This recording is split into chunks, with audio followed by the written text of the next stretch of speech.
ఏది అయినా ట్రై చెయ్యి ఆచి చికెన్ మసాలా. ఆచి చికెన్ మసాలా. చనిపోయిన వ్యక్తిని 4 రోజులుగా ఇంట్లోనే ఉంచుకున్నటువంటి ఘటన కుక్కట్పల్లి హైదరాబాద్లో సంచలనంగా మారింది.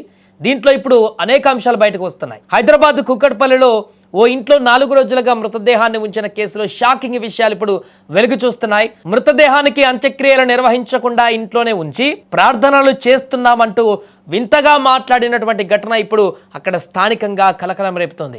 ఏపీలోని ఏలూరుకు చెందినటువంటి యేసురత్నం కుటుంబం 40 ఏళ్ల క్రితం నగరానికి వచ్చారు. ఏఎస్ఐగా పనిచేసిన ఆయన 10 ఏళ్ల క్రితం చనిపోయారు. ప్రస్తుతం ఆయన భార్య శమంతకమణితో పాటు 2 కుమార్తెలు సునీత, శైలజ, కుమారుడు జయరాజులు. వీరు 4 కుకట్పల్లి రామకృష్ణ నగర్లోని శ్రీ సాయి భరద్వాజ్ అపార్ట్మెంట్లో అద్దెకు ఉంటున్నారు.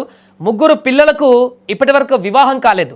వారం రోజులుగా అనారోగ్య సమస్యలతో బాధపడుతున్నటువంటి చిన్న కుమార్తె శైలజను స్థానిక ఓ ఆసుపత్రికి చేర్పించారు. చికిత్స పొందుతూ ఆమె ఈ నెల 13వ తేదీన చనిపోయింది. అయితే అదే రోజున మృతదేహాన్ని ఇంటికి తీసుకొచ్చారు. ఆ తర్వాత తీసుకువెళ్లి కర్మకాండాలు చేయకుండా, అంత్యక్రియలు చేయకుండా కంప్లీట్గా ఆ డెడ్ బాడీని ఇంట్లోనే దాచిపెట్టారు 4 రోజులుగా. ఎందుకనేది చూస్తే మీరు షాక్ అవుతారు. దాని గురించి మాట్లాడదాం. ఈ యొక్క మృతదేహాన్ని భద్రపరిచేటువంటి రిఫ్రిజిరేటర్లను కూడా తెప్పించి ఆ మృతదేహాన్ని అందులో పెట్టి తలుపులు బిగించుకొని ఇంట్లోనే ఉంటున్నారు వాళ్ళు 4 రోజులుగా. అప్పుడప్పుడు తమ సొంత పనులపైన బయటికి వెళ్ళొస్తున్నారు. ఇలా 4 రోజులు గడిచిపోయింది. దానికి తోడుగా ఇంట్లో నుంచి దుర్వాసన రావడం మొదలైంది. 4 రోజులు అయిపోయింది కాబట్టి. అంత్యక్రియలు ఎప్పుడు చేస్తారంటూ ఆ కుటుంబ సభ్యులను స్థానికులు నిలదీశారు వెంటనే. అయితే స్థానికులపైన ఆ కుటుంబ సభ్యులు దురుసుగా ప్రవర్తించారు.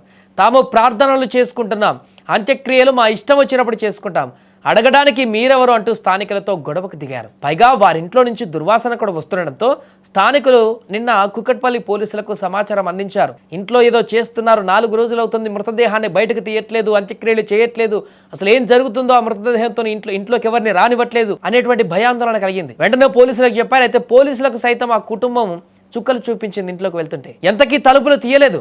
చివరకు పోలీసులతో సైతం మా ఇష్టం వచ్చినట్లు చేసుకుంటాం, అడగడానికి మీరెవరు అంటూ వాగ్వాదానికి దిగారు. అంత్యక్రియలు నిర్వహించకుంటే తామే జిహెచ్ఎంసీకి అప్పగించి కార్యక్రమం పూర్తి చేస్తామని పోలీసులు హెచ్చరించడంతో ఎటకెలకు దిగొచ్చారు. పోలీసుల జోక్యంతో శైలజ మృతదేహాన్ని సొంతూరుకు తరలించారు. కాగా మృతురాలి మానసిక పరిస్థితి సరిగా లేదని, మృతురాలి కుటుంబం ఎవరితోనో కలవరని, మాట్లాడారని, కూడా భిన్నమైనటువంటి జీవితాన్ని గడుపుతారంటూ కూడా అక్కడ స్థానికులు చెబుతున్నారు. వారంతా కూడా చాలా డిఫరెంట్గా ఉంటారని. ఇక ఇదే విషయం గురించి నిజాలు తెలుసుకునేందుకు అక్కడికి ఘటనా స్థలికి సుమన్ టీవీ కూడా నిన్న వెళ్ళింది. అక్కడికి వెళ్తే అనేక భయంకరమైనటువంటి విషయాలు బయటికి రావడం జరిగింది. వారి గురించి స్థానికులు మరిన్ని వివరాలు అడిగి తెలుసుకున్నారు అక్కడ. అయితే వారు సుమన్ టీవీకి షాకింగ్ విషయాలు చెప్పారు. ఇంటి పక్కన వాళ్ళందరూ కూడా అపార్ట్మెంట్లో మృతదేహంతో 4 రోజులు ఉండడం అంటే ఆషామాషి కాదు. దీనికి తోడు వారు ఎవరితో మాట్లాడారని, వింతగా ప్రవర్తిస్తుంటారని కూడా సుమన్ టీవీకి వారి అభిప్రాయాలను పంచుకున్నారు స్థానికులందరూ కూడా. దీంతో అసలు ఏం జరుగుతుంది అక్కడ అనేటువంటిది కూడా విస్తుపోయేటువంటి అంశంగా మారింది. దీంతో ఈ కేసుకు సంబంధించి పోలీసులు ఎట్టకేలకు సీరియస్ అవ్వడంతో వారి ఊరికి తీసుకెళ్లేటువంటి ప్రయత్నాలు మొదలుపెట్టారు.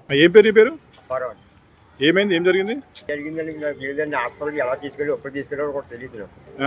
తీసుకెళ్ళిన తర్వాత నిన్న శుక్రవారం సాయంకాలం చచ్చిపోయినప్పుడు తీసుకొచ్చి సాయంకాలం 5 అవుతుంది, 5 గంటలు తీసుకొచ్చారండి.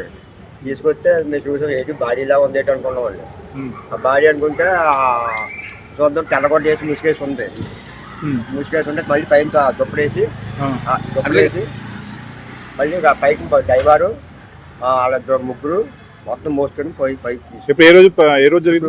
శుక్రవారం సాయంకాలం 5 గంటలు. అదే రోజు అనిపింది ఆమె. అప్పటి నుంచి ఇప్పుడు బయట రాలేదా? బయట రాలేదండి. వెళ్ళినా సరే తలుపులు తీయలేదండి. మాకు 3 డేస్ క్రితం అన్నారు. మా పిల్లలు చూసారట, అదే బాక్స్లో తీసుకురావడం మా వాచ్మెన్ చెప్పాడు. బట్ మా పిల్లలు చెప్తే నేను లైట్గా తీసుకున్నాను.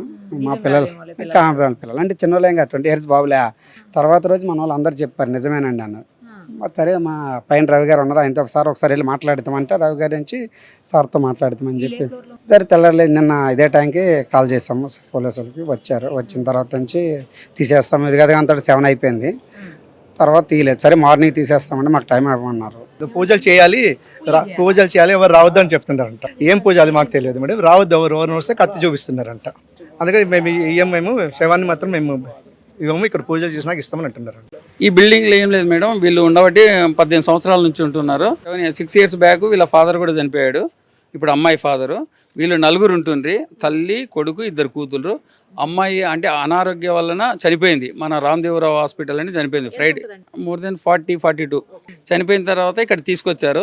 అంటే మాకు కూడా తెలియదు, మాకు నిన్న తెలిసింది. వీళ్ళు ఇక్కడ ఈ దీంట్లో ఉండేటోళ్ళు నిన్న చెప్పారు ఇక్కడనే బాడీ ఉంది, శుక్రవారం నుంచి ఇక్కడ నుండి ఊరు తీసుకెళ్తాం అన్నారు. నిన్న మాకు తెలిసింది. నిన్న శివరాత్రి పండుగ ఉంది కాబట్టి సరే ఇక ఉండని, మరి రేపు ఉదయం తీసుకెళ్తారని చూసాము. వాళ్ళు రాత్రి లాకేసుకొని వెళ్ళిపోయారు. ఇప్పుడు ఉదయం వాళ్ళ తల్లి అన్న వెళ్ళిపోయారు. ఉదయం 11 గంటలకు వచ్చారు. మేము ఉదయమే పోలీస్ డిపార్ట్మెంట్కు నిన్న ఇన్ఫామ్ చేసాము, మున్సిపల్ అధికారులకు చేసాము, అందరికీ చేసాము. వాళ్ళు ఈరోజు ఉదయం వచ్చేసి ఇప్పుడు పోలీస్ అధికారులు వచ్చి మాట్లాడి వీలైనంత త్వరలో, అంటే దుర్వాసన వస్తుంది బాడీ కాబట్టి 4 రోజులు అయింది, ఇమ్మీడియట్లీ ఇక్కడికి వెళ్ళి బాడీ తీయాలని మేము పోలీస్ అధికారులకు తెలియజేస్తున్నాం. మీడియా ద్వారా మీ ద్వారా కూడా తెలియజేస్తున్నాం తొందరగా బాడీ తీయాలని.